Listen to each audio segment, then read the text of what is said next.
Unit 1 का chapter 1.3 है प्रबंध के स्तर और कार्य, लेवल ऑफ मैनेजमेंट और उसके फंक्शंस क्या क्या हैं। फर्स्ट हम करेंगे इसकी इंट्रोडक्शन।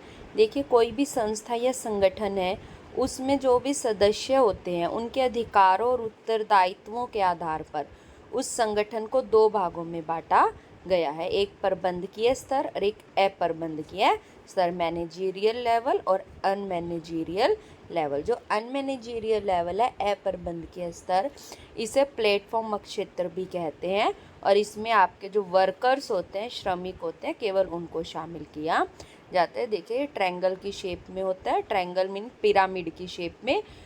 नीचे वाला श्रमिक वाला एरिया अप्रबंधकीय स्तर कहलाता है, इसे प्लेटफॉर्म क्षेत्र भी कहते हैं। 1 नंबर में कई बार पूछा जाता है कि अप्रबंधकीय क्षेत्र को क्या कहते हैं, प्लेटफॉर्म क्षेत्र। या प्लेटफॉर्म क्षेत्र पर कौन कार्य करते हैं, आंसर ही श्रमिक। जो ऊपर का ट्रायंगल कैसे उसे 3 हिस्सों में बांटा गया है। जो प्रबंधकीय स्तर है तीनों, और ये 3 स्तर क्या है, उच्च स्तर, मध्य स्तर, निम्न स्तर। कई बार आपके प्रश्न में पूछा जा सकता है कि जो प्रबंधकीय स्तर है वो पिरामिड आकार का ही क्यों होता है। देखिए, प्रबंधकीय स्तर 3 भागों में बांटा गया, इसका आकार पिरामिड का होता है। प्रश्न है पिरामिड आकार ही क्यों होता है। इसका आंसर आप देंगे क्योंकि जैसे जैसे हम ऊपर से नीचे की ओर जाएंगे, ऐसे ऐसे इसके अंदर काम करने वाले सदस्यों की संख्या बढ़ती जाएगी। जैसे उच्च स्तर पर कम सदस्य होंगे, मध्यम पर उससे ज़्यादा होंगे, निम्न पर और ज़्यादा होंगे, इसलिए पिरामिड आकार है। अब हम करेंगे उच्च स्तर, टॉप लेवल। टॉप लेवल पर आपके BOD, board of director, CEO, chief executive officer, chairman, managing director और जनरल मैनेजर आदि को शामिल किया जाता है।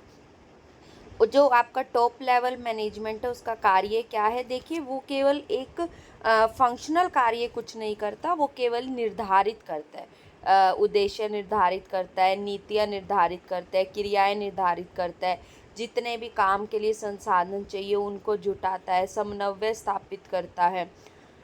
ठीक है, इसकी डिटेल अभी हम आगे करेंगे। मध्य स्तरीय प्रबंध, इस स्तर पर सभी विभागों के मैनेजर आदि को शामिल किया जाता है। देखिए, जो मध्य स्तरीय प्रबंध है उनमें मैनेजर के साथ उसकी डिपार्टमेंट का लिखा जाना जरूरी है। जैसे sales manager, purchase manager, operational manager, advertisement manager, marketing manager.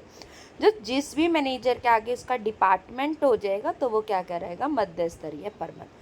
जो मध्य स्तरीय प्रबंध के कार्य है, ये उच्च स्तरीय प्रबंध ने जो भी काम किया उसको आगे की तरफ बढ़ाते हैं। जैसे उन्होंने नीतियाँ निर्धारित करी थी तो ये नीतियों की व्याख्या करेंगे, अपने विभाग में कर्मचारियों की नियुक्ति करेंगे, सभी विभागों में समन्वय स्थापित करेंगे, अपने अधीनस्थों और कर्मचारियों को निर्देश देंगे और उन्हें भी प्रेरित करेंगे। इनकी डिटेल भी अभी हम आगे करेंगे। नेक्स्ट है निम्न स्तरीय प्रबंध, इन्हें आप फर्स्ट लाइन मैनेजर भी कहते हैं, कई बार पूछा जाता है। तो फर्स्ट लाइन मैनेजर, निम्न स्तरीय प्रबंध, लो लेवल मैनेजमेंट को कहते हैं। इस स्तर पर सुपरवाइजर्स और फोरमैन आदि को शामिल किया जाता है।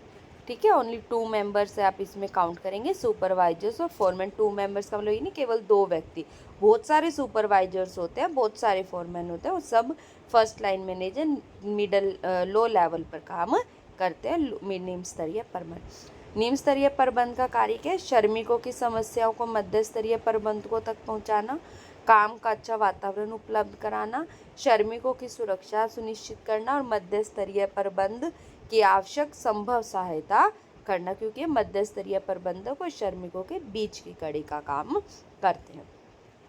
नेक्स्ट है प्रबंध के कार्य क्या। देखिए, प्रबंध के 5 कार्य हैं, ध्यान रखना इन पांचों कार्यों की सीक्वेंस चेंज नहीं होगी। फर्स्ट कार्य फर्स्ट रहेगा, सेकंड सेकंड रहेगा, थर्ड थर्ड रहेगा, फोर्थ फोर्थ, फिफ्थ लास्ट रहेगा। पहला है प्लानिंग, नियोजन किसे कहते हैं। इसका अभिप्राय कुछ करने से पहले सोचना है, कुछ करने से पहले सोचना नियोजन कहलाते हैं। दूसरा है संगठन, इसका अभिप्राय सामूहिक उद्देश्य की प्राप्ति हेतु विभिन्न अंगों में मैत्रीपूर्ण समायोजन करना है। नियुक्तिकरण, इसका अभिप्राय पदों को लोगों से भरना और उन्हें भरे रहने देना है। निर्देशन, इसका अभिप्राय संगठन में मानव संसाधन, जो भी मानव संसाधन में कर्मचारी है उनको निर्देश देना, मार्गदर्शन करना, संदेशवान करना और अभिप्रेरित करना शामिल है। निर्देशन के आगे 4 तत्व होते हैं, पर्यवेक्षण, इसका अभिप्राय अपने अधीनस्थों के दिन प्रतिदिन के काम की देखभाल करना और उनका मार्गदर्शन करने से है। संदेशवाहन इसका अभिप्राय तथ्यों, विचारों, भावनाओं आदि को एक व्यक्ति से दूसरे व्यक्ति तक पहुंचाना और समझाने की कला है। नेतृत्व इसका अभिप्राय दूसरों को इस ढंग से प्रभावित करना ताकि वे वही करें जो नेता चाहे। अभिप्रेरणा इसका अभिप्राय उस प्रक्रिया से है जो वांछित उद्देश्य प्राप्ति हेतु लोगों में उत्तेजना पैदा करेगी। ये 4 जो है निर्देशन के ही तत्व हैं। 5वां कार्य है नियंत्रण। इसका अभिप्राय वास्तविक परिणामों को इच्छित परिणामों के नज़दीक लाना है। देखिए यहाँ पर मैंने जो कार्य बताए हैं वो बहुत शॉर्ट में बताए हैं आपको। जो इसके आगे यूनिट्स आएंगी प्लानिंग, ऑर्गेनाइजिंग, स्टाफिंग, डायरेक्टिंग और कंट्रोलिंग की, और ये इसकी भी सुपरवाइजर, कम्युनिकेशन, लीडरशिप, मोटिवेशन की कंप्लीट यूनिट आएगी। वहाँ पर इनको हम बहुत डिटेल से करेंगे। इसके अलावा इसी चैनल में शॉर्ट्स अगर आप चेक करेंगे तो उसमें भी आपको इसके शॉर्ट्स आपको मिल जाएंगे। अब हम आगे करेंगे उच्च स्तरीय प्रबंध, मध्य स्तरीय प्रबंध, निम्न स्तरीय प्रबंध के कार्यों को डिटेल में। उच्च स्तरीय प्रबंध के कार्य थे, पहला उद्देश्य निर्धारित करना। उच्च स्तरीय प्रबंधक संस्था के उद्देश्यों का निर्धारित करते हैं, जैसे कंपनी की बिक्री को आगामी वर्ष में 1000 करोड़ रुपए के पार ले जाना। नीतियाँ निर्धारित करना, निर्धारित उद्देश्य, जो उद्देश्य निर्धारित हुए उसको प्राप्ति के लिए कौन सी नीतियों का पालन किया जाएगा उसका निर्धारण भी उच्च स्तरीय प्रबंधक करते हैं। जैसे बिक्री नीति ये हो सकती है कि केवल नगद में बिक्री की जाएगी, उधार में बिक्री नहीं की जाएगी। क्रियाएं निर्धारित करना, उद्देश्य प्राप्ति हेतु की जाने वाली विभिन्न क्रियाओं का निर्धारण भी उच्च स्तरीय प्रबंध करता है। जिस तरह क्रय का तरीका, विक्रय कैसे होगा, विज्ञापन कैसे होगी, मार्केटिंग कैसे होगी, सब वही निर्धारित करते हैं उच्च स्तरीय प्रबंध। संसाधन जुटाना, उद्देश्य प्राप्ति हेतु जितने भी संसाधन चाहिए वो सभी कौन उपलब्ध करवाएगा, उच्च स्तरीय प्रबंधक उपलब्ध करवाएंगे। जैसे कितना मटेरियल चाहिए, कितनी कैपिटल चाहिए, कितनी फिक्स्ड एसेट्स चाहिए, तो ये थे उच्च स्तरीय प्रबंधक के कार्य। नेक्स्ट है मध्य स्तरीय के प्रबंध के क्या क्या कार्य होते हैं। सबसे पहले नीतियों की व्याख्या करना। देखिए जो उच्च स्तरीय प्रबंधक जो भी कार्य करता है उद्देश्य प्राप्ति के लिए करता है। मध्य स्तरीय प्रबंधक जो भी कार्य करेगा उच्च स्तरीय प्रबंधक के कार्यों को आगे बढ़ाएगा।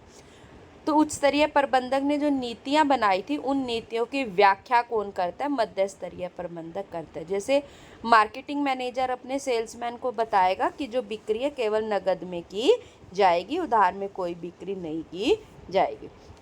तो नीति बनाई किसने थी, उच्च स्तरीय प्रबंधक ने, और उसको सेल्समैन को डिटेलिंग किसने करी, मध्य स्तरीय प्रबंधक ने।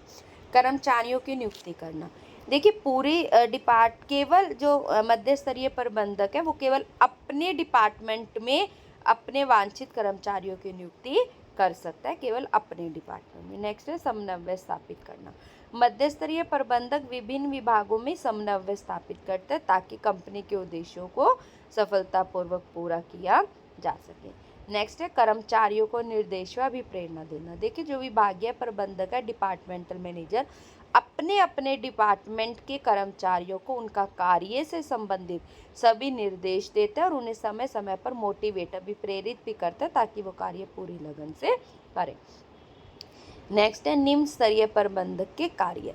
निम्न स्तरीय प्रबंध के निम्नलिखित कार्य हैं। पहला, श्रमिकों की समस्याओं का समाधान। देखिए जो निम्न स्तरीय प्रबंधक है इसे फर्स्ट लाइन मैनेजर भी कहते हैं, और ये मध्य स्तरीय प्रबंधक और श्रमिकों के बीच की कड़ी है। तो ये जो भी काम करेगा या श्रमिकों के लिए होगा या मध्य स्तरीय प्रबंधकों के लिए होगा। तो श्रमिकों की समस्याओं का समाधान, ये श्रमिक की साधारण समस्या को तो स्वयं निपटा देते हैं और जिन समस्याओं को स्वयं नहीं निपटा सकते उसे मध्य स्तरीय प्रबंधक तक पहुंचा देते हैं। उचित कार्य वातावरण सुनिश्चित करना, इनके द्वारा कार्य स्तर पर जो पानी, बिजली, हवा, सफाई, मैत्रीपूर्ण संबंधों आदि सबको सुनिश्चित किया जाता है ताकि काम करने का अच्छा वातावरण श्रमिकों को मिल पाए। श्रमिकों की सुरक्षा सुनिश्चित करना, काम करते समय देखो कोई भी दुर्घटना हो सकती है क्योंकि काम जो है मशीनों पर किया जा रहा है, लेकिन सभी दुर्घटनाओं की संभावना की उचित व्यवस्था करते हुए इन संभावना को भी समाप्त करने की कोशिश की जाती है ताकि श्रमिक को सुरक्षा सुनिश्चित हो सके। मीन्स जो सुपरवाइजर्स होते हैं समय समय पर मशीनों की चेकिंग सब करते रहते ताकि श्रमिकों को सुरक्षा प्रदान हो सके। मध्य स्तरीय प्रबंधकों की सहायता करना, देखिए पहले भी बताया, निम्न स्तरीय प्रबंधक जो है श्रमिकों और मध्य स्तरीय प्रबंधकों के बीच की कड़ी का काम करते हैं। तो मध्य स्तरीय प्रबंधकों को जो भी सहायता चाहिए, कर्मचारियों के चयन, प्रशिक्षण, पदोन्नति आदि किसी भी तरह की जो सहायता चाहिए वो निम्न स्तरीय प्रबंधक मध्य स्तरीय प्रबंधकों की समय समय पर सहायता करते रहते हैं। तो इस तरीके से ये आपका चैप्टर नंबर 1.3 है। नेक्स्ट वीडियो में आपको 1.3 चैप्टर के ही ऑब्जेक्टिव टाइप क्वेश्चन डिटेल में मिलेंगे, तो आप इस चैप्टर को अच्छे से कर लें। मेनली प्रबंध के स्तर हैं, उच्च स्तर, मध्य स्तर, निम्न स्तर, उनका अर्थ और कार्य, उनमें कौन कार्य करते हैं, और प्रबंध के 5 जो कार्य शॉर्टकट में आप इस यूनिट में इस चैप्टर में करेंगे।